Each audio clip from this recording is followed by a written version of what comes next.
Siti Hadijah, selaku dosen jiwa. Perkenalkan, nama saya Imam Cahya. Di sini saya akan menyampaikan isi proposal saya yang berjudul Manajemen Budaya Religius dalam upaya meningkatkan profesionalisme guru di SMAN 2 Pasuruan.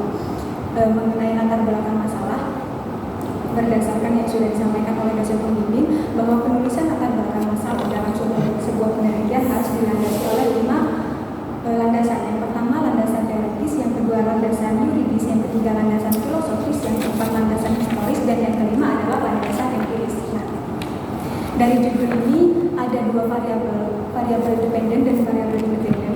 Untuk variabel dependennya berupa manajemen budaya religius, dan variabel independennya profesionalisme guru.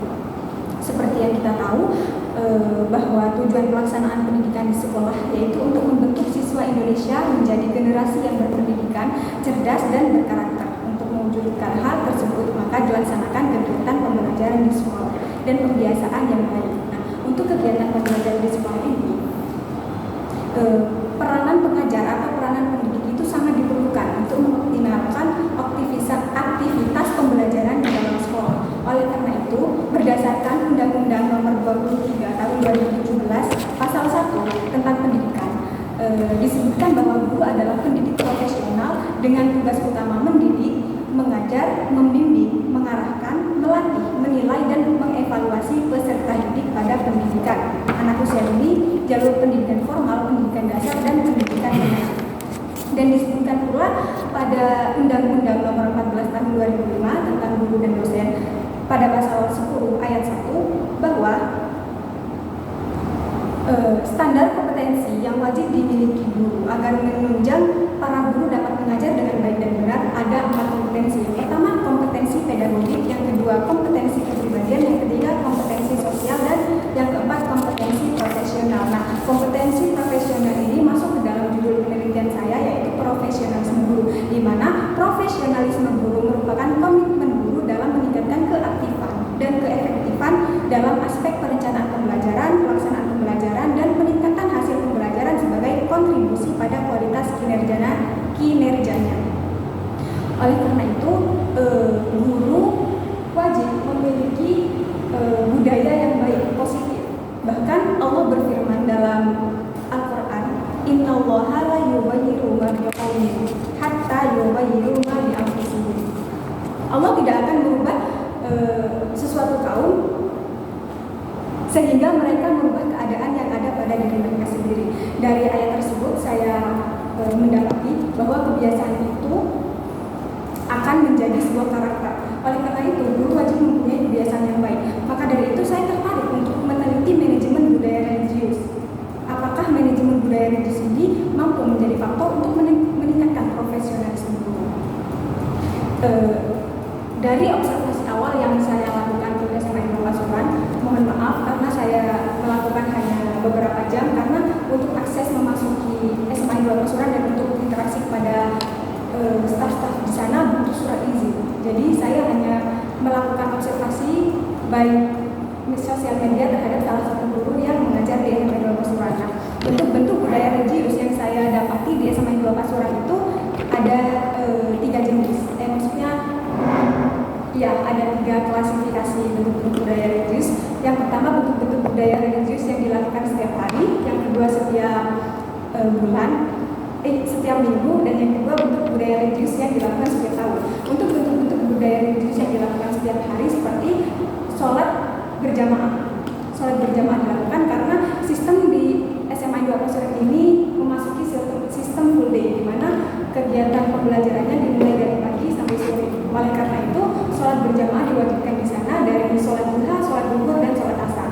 Untuk yang kedua, contoh bentuk budaya religius yang dilakukan setiap minggu ialah ada program tahfidz yang dilakukan di setiap hari Jumat di SMA 2 Pasuruan, dan ada 2 kualifikasi di program tahfidz. Yang pertama, menghafal Al-Quran, dan yang kedua, tilawah. Tilawah ini dikhususkan kepada siswa yang kurang lancar membaca, sehingga siswa yang masuk ke kualifikasi tilawah ini tidak diharuskan untuk menghafal Al-Quran.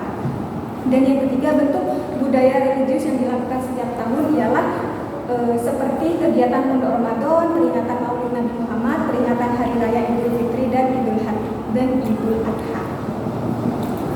kemudian ada rumusan masalah, ada 3 rumusan masalah yang ingin saya pecahkan dalam penelitian ini. Yang pertama, bagaimana perencanaan manajemen budaya religius dalam upaya meningkatkan profesionalisme guru di SMA 2 Pasuruan.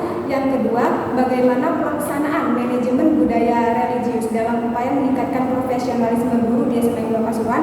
Dan yang ketiga, bagaimana evaluasi manajemen budaya religius dalam upaya meningkatkan profesionalisme guru di SMA 2 Pasuruan. Adapun metodologi penelitian dalam judul saya menggunakan jenis penelitian kualitatif dengan pendekatan fenomenologi, di mana di sini saya memfokuskan kepada persepsi guru di SMN 2 Pasuruan.